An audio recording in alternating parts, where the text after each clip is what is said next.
Good morning students. हमने chapter 11 पढ़ लिया था। आज जो हम चैप्टर पढ़ेंगे वो चैप्टर 12 है और चैप्टर का नाम है मानव संसाधन।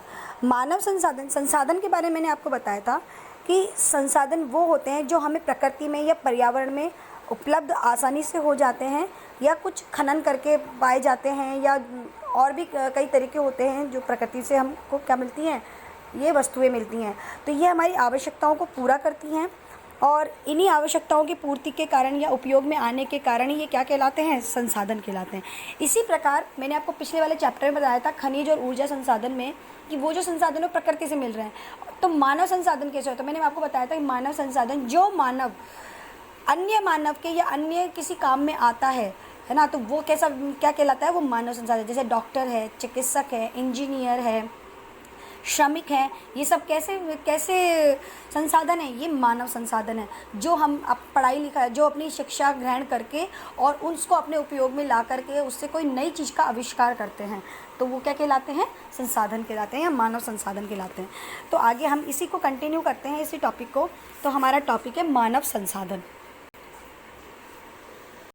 ये देखिए, मानव संसाधन, मनुष्य स्वयं एक संसाधन है। मनुष्य को मानव संसाधन की संख्या तथा शारीरिक तथा मानसिक शक्ति बनाती है।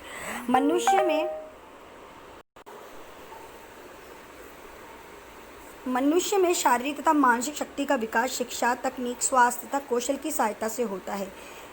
इनकी सहायता से ही मनुष्य नई वस्तुओं का निर्माण करता है, जो मैंने जस्ट अभी आपको बताया था। इसको अंडरलाइन कर लो कि वो मानव संसाधन कहलाता कैसे, कि वो क्या करता है, तकनीक, स्वास्थ्य, कौशल की सहायता से वो नया ज्ञान प्राप्त करता है और मनुष्य इससे क्या करता है, नई वस्तुओं का निर्माण करता है या आविष्कार करता है।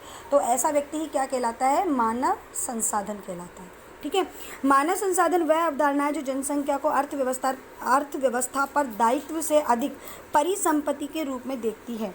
मानव जनसंख्या को जब शिक्षा, प्रशिक्षण, चिकित्सा व अन्य सेवाओं में निवेश किया जाता है तो इस निवेश के परिणाम स्वरूप मानव जनसंख्या मानव संसाधन के रूप में परिवर्तित हो जाती है। जैसे जहाँ पर जितनी ज़्यादा जनसंख्या होगी वहाँ पर श्रमिक भी उतना ही प्राप्त होगा। आपको पता है भारत में श्रमिक या मजदूरों की कोई कमी नहीं है। अब देखिए, बिहार है, बिहार में सर्वाधिक जनसंख्या है। ठीक है। यूपी है, यूपी में सर्वाधिक जनसंख्या है। महाराष्ट्र है, महाराष्ट्र में सर्वाधिक जनसंख्या। अब यहाँ पर आप देखोगे तो यहाँ पर आपको श्रमिक दल भी खूब मिलेगा या मजदूर भी काफ़ी मिल जाएंगे। ठीक है। क्योंकि ये लोग ही क्या करते हैं, कोई भी संसाधन में बहुत बड़ा सहयोग निभाते हैं। जैसे मैं बताती हूँ कि जैसे मान लीजिए कहीं पर कोई बिल्डिंग का निर्माण हो रहा है। अब बिल्डिंग का निर्माण तो इंजीनियर ने तो क्या किया, उसका नक्शा बना दिया। ठीक है। लेकिन अब उसका निर्माण करने के लिए ईंट, बजरी, पत्थर चाहिए। उसके लिए क्या चाहिए, हमको श्रमिक चाहिए, मजदूर चाहिए। तो मजदूर कहाँ से आएंगे, तो मजदूर जो आएंगे जहाँ पर सबसे ज़्यादा मतलब कमी होगी, पैसे की कमी होगी या जनसंख्या जहाँ पे सबसे ज़्यादा होगी, तो उन लोगों को अपने निर्वाहन के लिए क्या चाहिए, पैसा चाहिए। तो वहाँ पर उनको क्या किया जाएगा कि कम पैसे में वो क्या करेंगे, वो लोग मजदूर के रूप में कार्य करने के लिए तैयार हो जाएंगे। तो ये क्या है, ये एक तरह से मानव संसाधन ही है जो मानव के उपयोग की चीज़ों को बना रहे हैं। जैसे एक बिल्डिंग बनाने तो किसके काम आएगी, मानव के काम आएगी। पुल बना रहे किसके काम आएगी, मानव के।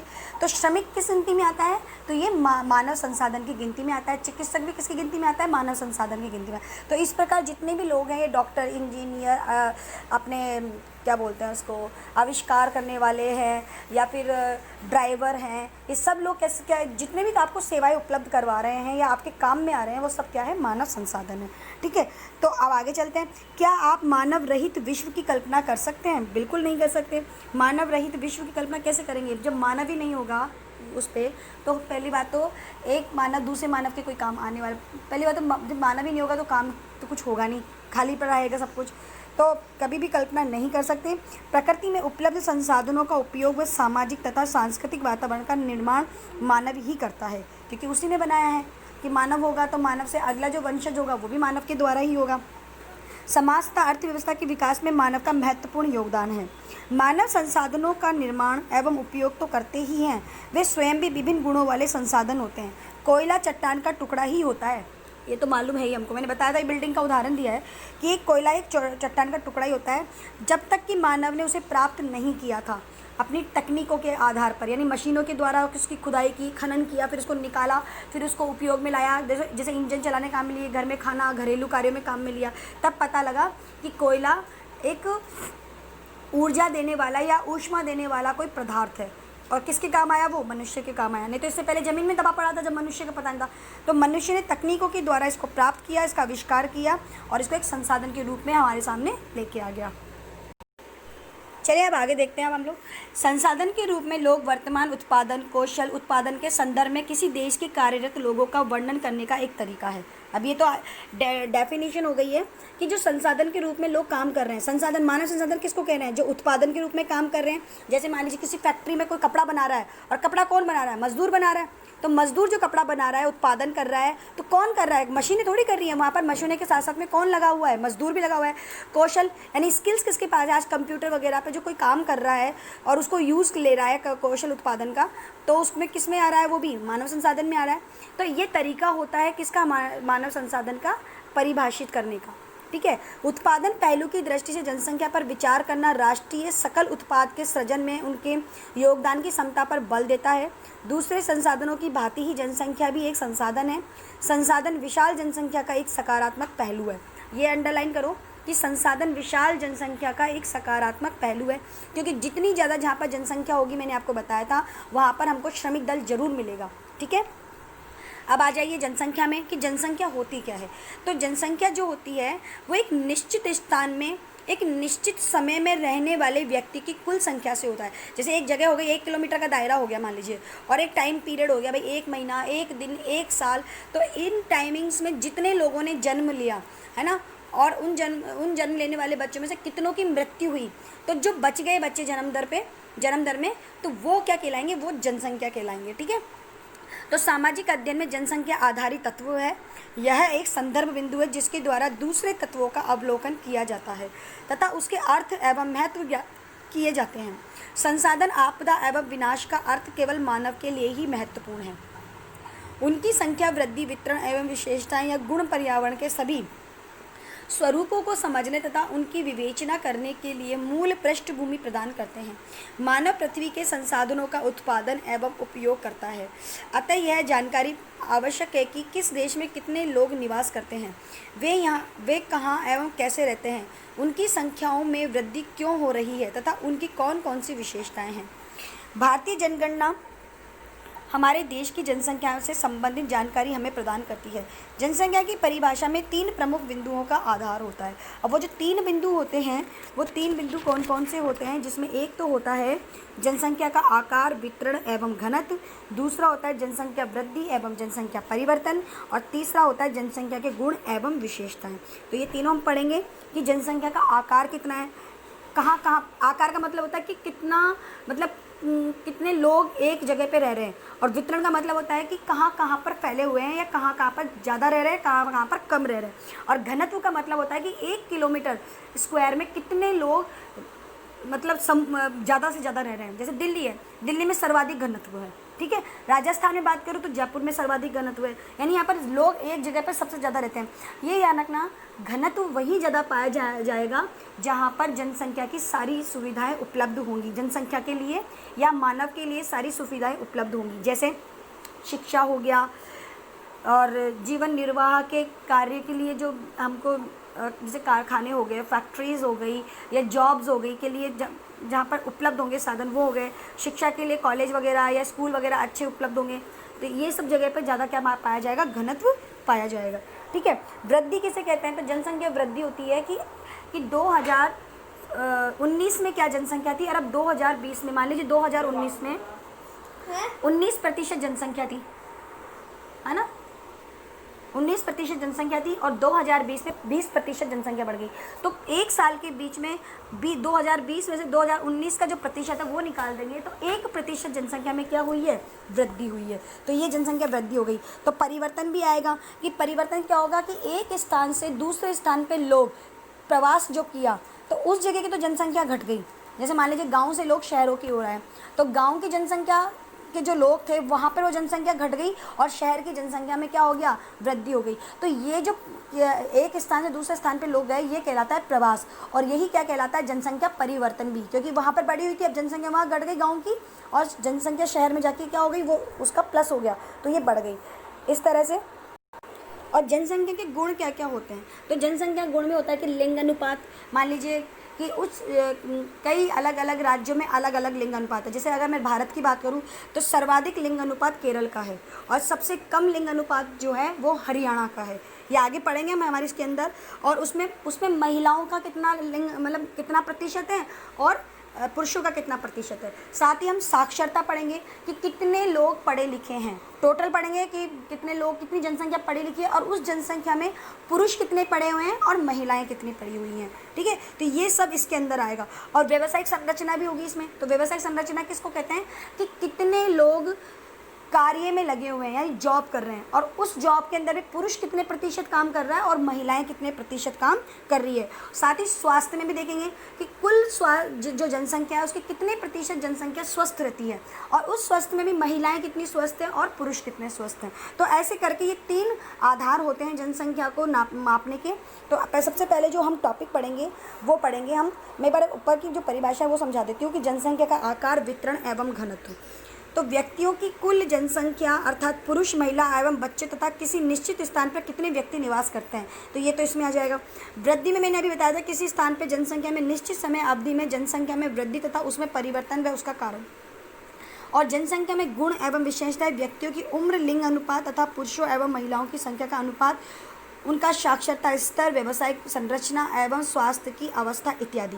तो ये तीनों के टॉपिक मैंने समझा भी दिया डिटेल में। अब पढ़ेंगे हम जनसंख्या का आकार एवं वितरण।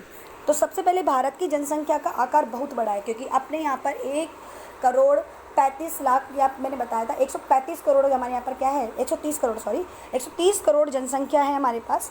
और विश्व में चीन के बाद हम दूसरे स्थान पे आ जाते हैं, तथा चौथे व 5वें स्थान पर क्रमशः यूएसए यानी संयुक्त राज्य अमेरिका है, और इंडोनेशिया और ब्राज़ील है।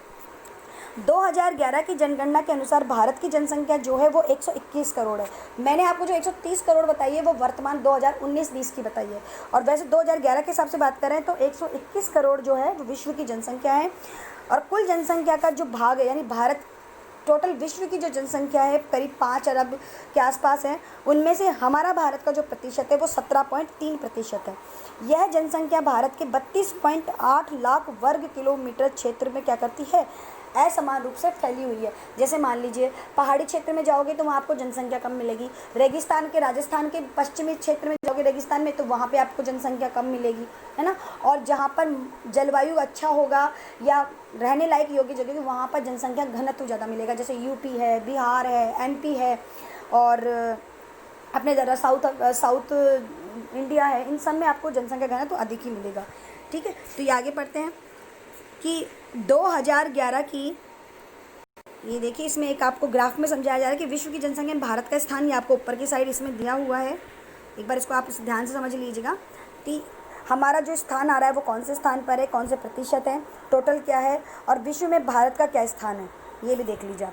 ये विश्व की टोटल जनसंख्या है और उसका 17.3% जो है वो भारत का हिस्सा है इसके अंदर। ठीक है, तो अब पढ़ेंगे 2011 की जनगणना के अनुसार देश की सबसे अधिक जनसंख्या वाला उत्तर प्रदेश है, जिसकी कुल जनसंख्या 19,81,81,477 है। उत्तर प्रदेश में देश की कुल जनसंख्या का 16.49% भाग निवास करता है। इसके विपरीत हिमालय क्षेत्र के राज्य सिक्किम की जनसंख्या केवल 6,07,688 है, क्योंकि मैंने आपको बताया था पहाड़ी क्षेत्र है, तो पहाड़ी क्षेत्र में सुविधाएं मानव के लिए कम होती हैं, आवश्यकताओं की पूर्ति नहीं हो पाती है, कृषि नहीं कर पाते हैं, तो जितने भी पहाड़ी क्षेत्र हैं वहाँ पे आपको जनसंख्या कम मिलेगी, और जितने भी मैदानी भाग हैं वहाँ पर जनसंख्या ज़्यादा मिलेगी। ठीक है, ये फ़र्क है इसमें। और देश की कुल जनसंख्या का 0.05% भाग ही है हिमाचल प्रदेश में। लक्षद्वीप में केवल 64,429 लोग ही निवास करते हैं। उसका रीज़न आपको पता है कि जो लक्षद्वीप है वो चारों तरफ समुद्र से घिरा हुआ है। ठीक है, तो वहाँ पर भी सुविधाएं, परिवहन सुविधाएं भी नहीं हैं, और भी कई बहुत सारी आवश्यकताओं की पूर्ति नहीं हो पाती है। भारत की लगभग आधी जनसंख्या केवल 5 राज्यों में निवास करती है। जो मैंने आपको, वो 5 राज्य कौन कौन से हैं, सबसे पहले तो यूपी आ जाएगा, दूसरा हमारा महाराष्ट्र आ जाएगा, तीसरा हमारा बिहार आ जाएगा, चौथा पश्चिम बंगाल आ जाएगा और पाँचवा आंध्र प्रदेश। मैंने बताया था साउथ इंडिया के अंदर सर्वाधिक जनसंख्या घनत्व कहाँ पर है, आंध्र प्रदेश में है। जनसंख्या की दृष्टि से राजस्थान का जो स्थान है भारत में वो 8वां स्थान है, तथा क्षेत्रफल की दृष्टि से राजस्थान पहले स्थान पर है, क्योंकि अगर जनसंख्या की बात करें तो राजस्थान का 8वां स्थान है, और अगर क्षेत्रफल यानी ज़मीन की बात करें तो ज़मीन के रूप में सर्वाधिक जो क्षेत्रफल है वो राजस्थान का है। तो भारत में क्षेत्रफल की दृष्टि से प्रथम स्थान पर राजस्थान और जनसंख्या की दृष्टि से 8वें स्थान पर है। ये मैं आपको एक मैप दिखा रही हूँ, वो मैप आप ध्यान से देखिएगा।